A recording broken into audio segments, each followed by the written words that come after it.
Subscribe to our YouTube channel and press the bell icon to get the latest updates. यात्रा जी से कि आपको संबोधित करें। धन्यवाद संजय जी। मंच पर हम सबके अभिभावक, पार्टी के महासचिव आदरणीय अरुण जी, जिनको आपने अभी तल्लीनता से सुना। मैं दो महत्वपूर्ण विषयों पे यहाँ पर राजनीतिक प्रतिक्रिया रखना चाहता हूँ।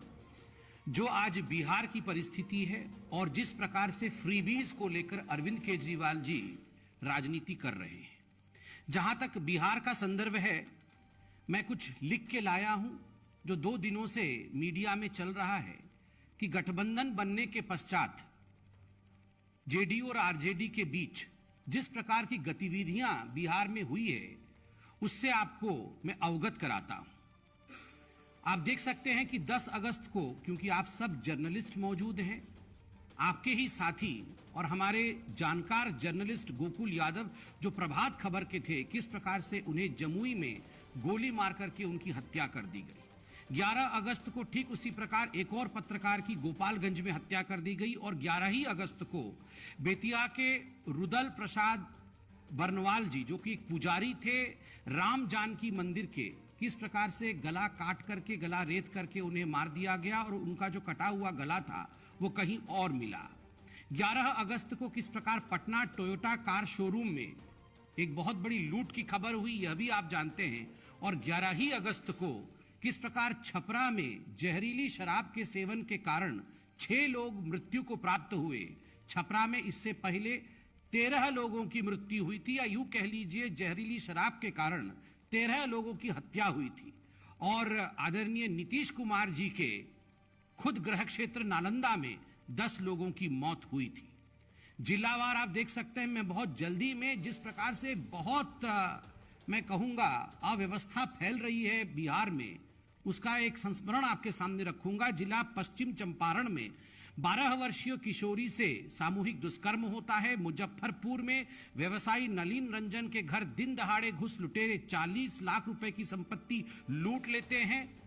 नरकटियागंज में नाबालिग से सामूहिक दुष्कर्म होता है। जमुई में प्रभात खबर के गोकुल यादव जी के विषय में मैंने आपको बताया। नदवा में किस प्रकार पटना के बाकरगंज निवासी निशांत कुमार वर्मा का नदवा स्थित आभूषण दुकान पर शटर उखाड़ करके 6 लाख की चोरी की जाती है, यह भी टीवी और पत्रकारिता के माध्यम से हमें खबर मिला है।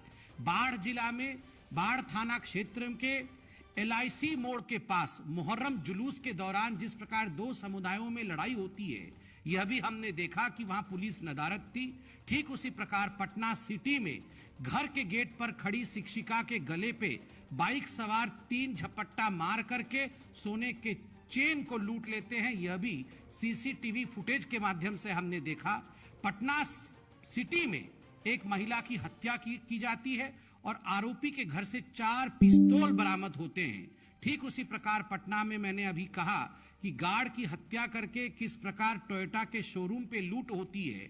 और मुजफ्फरपुर में ओराई चौक पर 2 तिरंगे को लेकर आप सब ने देखा। अभी तिरंगे के विषय में माननीय अरुण जी ने हमें अवगत कराया, मगर तिरंगे झंडे को लेकर भी बिहार में किस प्रकार की राजनीति हो रही है।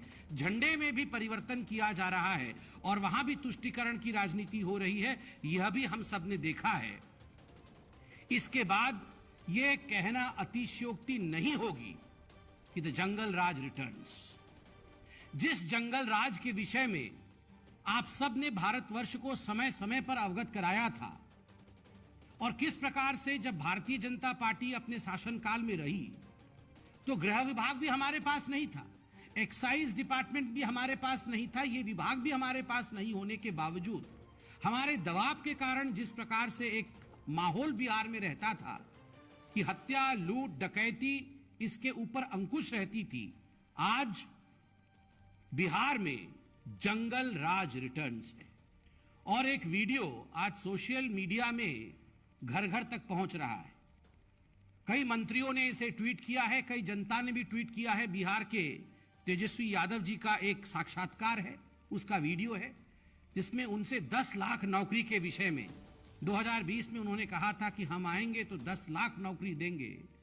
जब उनसे 2-3 दिन पहले पूछा गया कि अब तो आप आ गए हैं तो 10 लाख नौकरी का क्या होगा, तो वो कहते हुए नजर आते हैं कि देखिए अभी तो हम मुख्यमंत्री नहीं बने, हमने कहा था कि हम मुख्यमंत्री बनेंगे तब नौकरी देंगे। बड़े दुख के साथ कहना पड़ रहा है कि ये जो मैं की कहानी है, मैं बनूंगा तभी होगा, हमसे कुछ नहीं होगा, ये हमको छोड़ करके मैं पे चले गए हैं। इसी परिवारवाद के खिलाफ भारतीय जनता पार्टी सतत लड़ती रही है और आगे भी लड़ती रहेगी। मुझे लगता है इस वीडियो के सत्यता के विषय में क्या अभिप्राय उप मुख्यमंत्री और परिवार का इसमें था, इस विषय में एक प्रेस कॉन्फ्रेंस करके तेजस्वी जी को बताना चाहिए कि आखिरकार हम बड़ा है या मैं बड़ा है।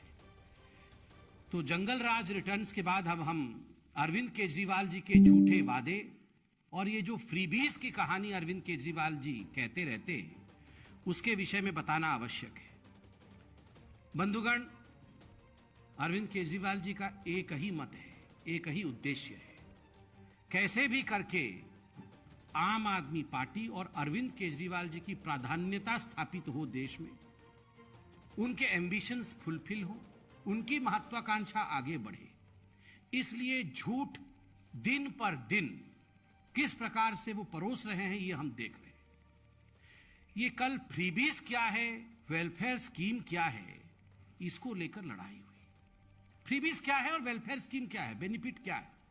देखिए, बेनिफिट का अर्थ होता है कि एक टारगेटेड ग्रुप को, एक टारगेट ग्रुप है जो इकोनॉमिकली आर्थिक दृष्टिकोण से कमजोर है, उसको सबल कैसे बनाया जाए, उसको आत्मनिर्भर कैसे बनाया जाए, उसके अपने पांव पर वो ग्रुप जो है वो खड़ा हो सके।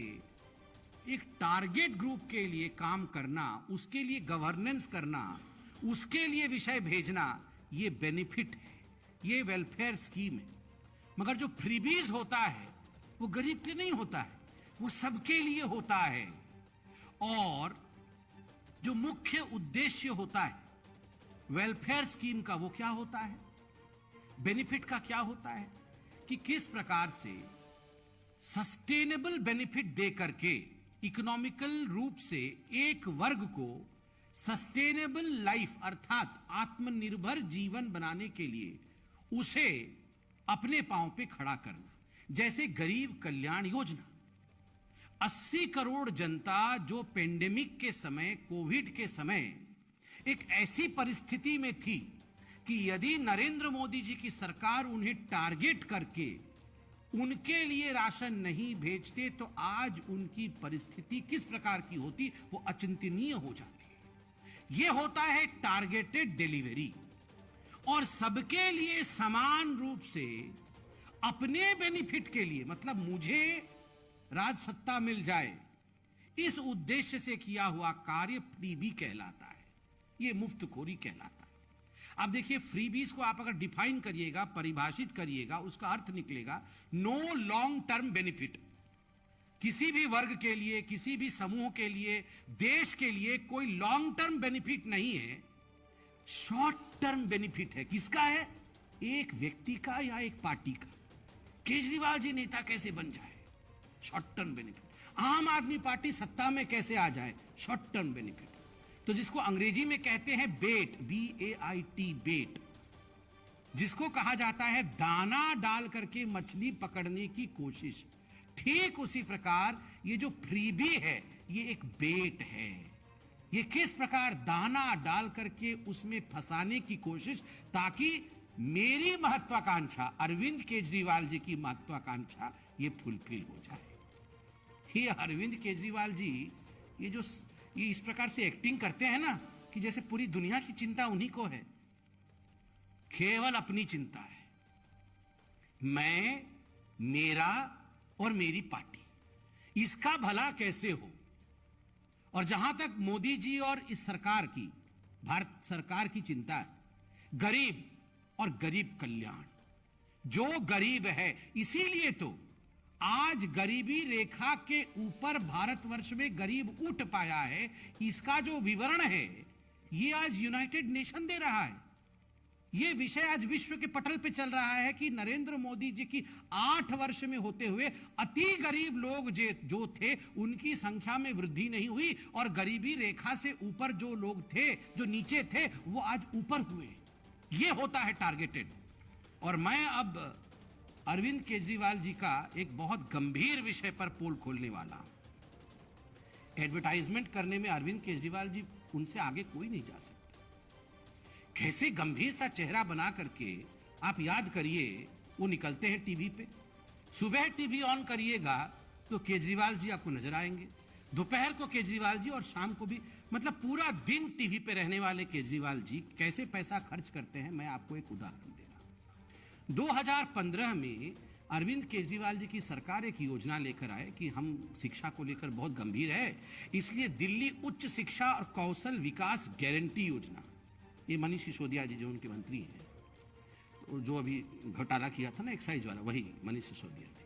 तो ये मनीष सिसोदिया जी 2015 में एक स्कीम लाए अरविंद केजरीवाल कि हम जो है बच्चों को लोन देंगे और बच्चे जो 10वीं और 12वीं में हैं ये लोग लोन लेके बिना गारंटी के, कोई गारंटी नहीं, कुछ नहीं, कोलेटरल नहीं, कुछ भी नहीं, हम दे देंगे 10 लाख का लोन देंगे एक बच्चे को और ये सब उच्च शिक्षा में जाएंगे।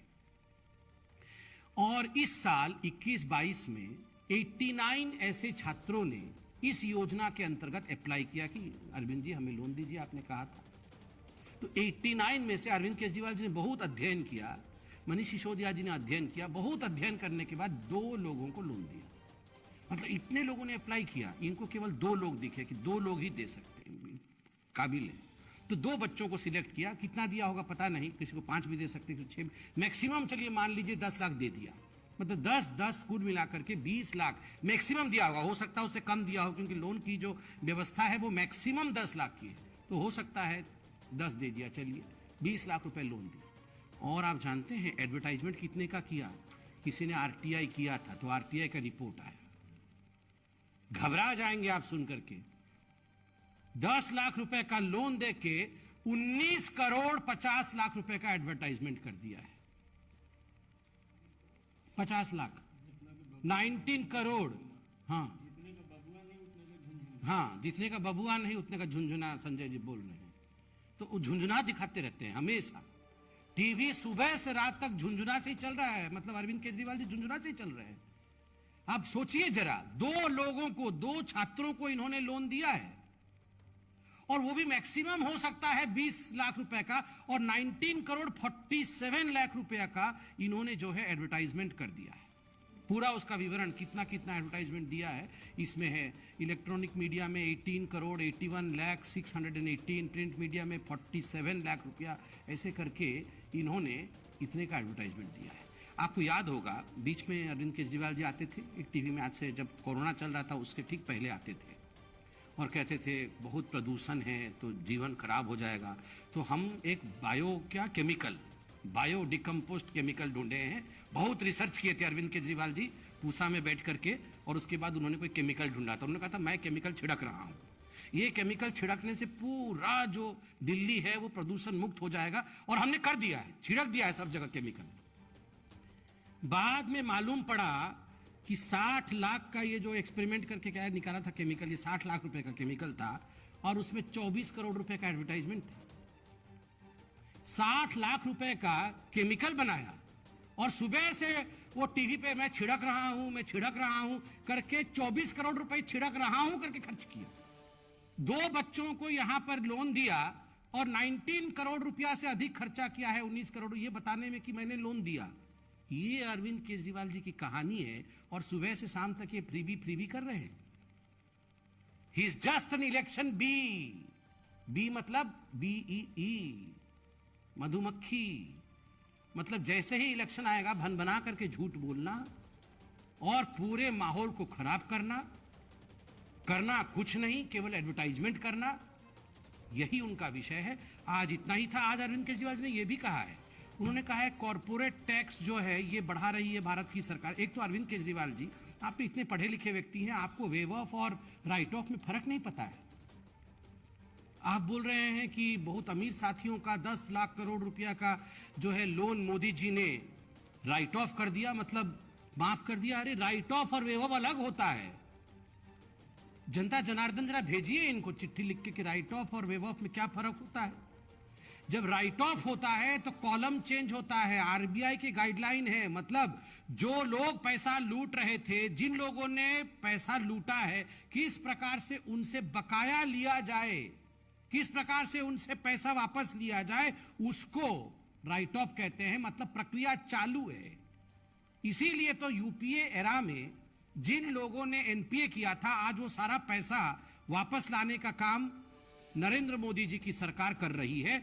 और कॉर्पोरेट टैक्स को लेकर इन्होंने कहा कि कॉर्पोरेट को बेनिफिट दिया जा रहा है। अरविंद केजरीवाल जी, आपके ज्ञान के लिए, जो फाइनेंशियल ईयर 2018-19 था, उसमें corporate tax collection 6.63 lakh crore का था और फाइनेंशियल ईयर 21-22 में 7.1 लाख करोड़ रुपए पेंडेमिक होने के बावजूद कॉर्पोरेट टैक्स देश ने कलेक्ट किया है और ये पैसा गरीबों के लिए इस्तेमाल होता है।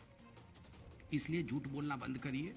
आज हम आशा करते हैं कि इस प्रेस कॉन्फ्रेंस के बाद अरविंद केजरीवाल जी तुरंत एक प्रेस कॉन्फ्रेंस करेंगे और बताएंगे कि 20 लाख लोन और 19 करोड़ रुपए ये विज्ञापन पे खर्चा, ये कौन सी अर्थनीति कहलाती है। व्हाट इज दिस इकोनॉमी, इस इकोनॉमी के बारे में आप बताएंगे। बहुत बहुत धन्यवाद। मित्रों, आप माननीय संबित जी से सारे राजनीतिक सवाल कर सकते हैं।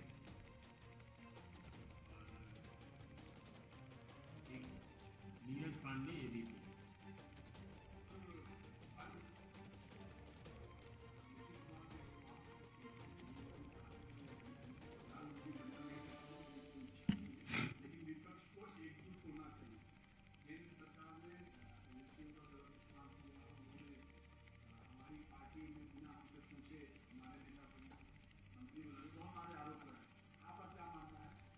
देखिए, इस पे कोई कमेंट करना उचित नहीं होगा।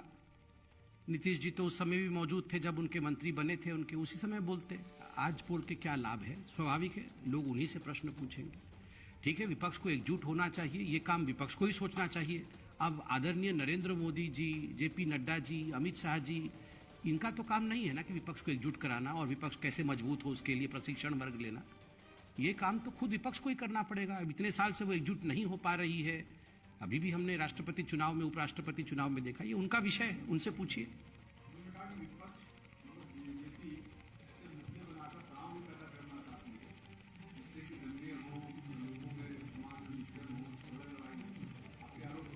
वो काहे तनाव में आ रहे हैं? विपक्ष ने अगर कोई गलती नहीं की है, अगर विपक्ष पाक साफ है, उनके आत्मा में किसी प्रकार का दाग नहीं है, तो विपक्ष तनाव में क्यों आ रही है? कभी आपने नरेंद्र मोदी जी को कभी तनाव में देखा है क्या? वो तनाव में इसलिए नहीं रहते हैं क्योंकि वो गरीबों का कल्याण करते हैं। जो गरीबों का कल्याण करेगा वो कभी भी तनाव में नहीं रहेगा। जो अपना कल्याण करते रहेगा वो हमेशा इनसिक्योरिटी में रहेगा कि मेरा क्या होगा। तो विपक्ष आज केवल अपने परिवार के कल्याण में लगी है और इसीलिए तनाव में है कि मेरे परिवार का क्या होगा, मेरे परिवार का क्या होगा। यतीन्द्र टीवी है।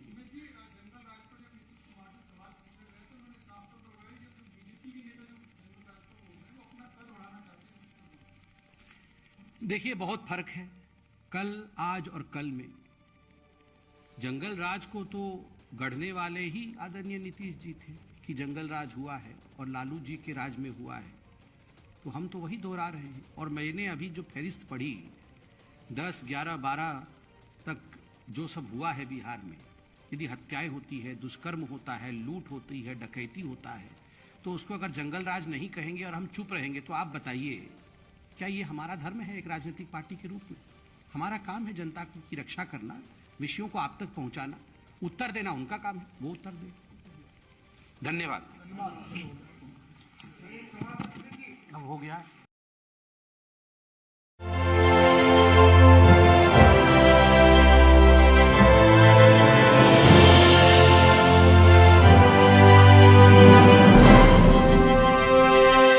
Subscribe to our YouTube channel and press the bell icon to get the latest updates.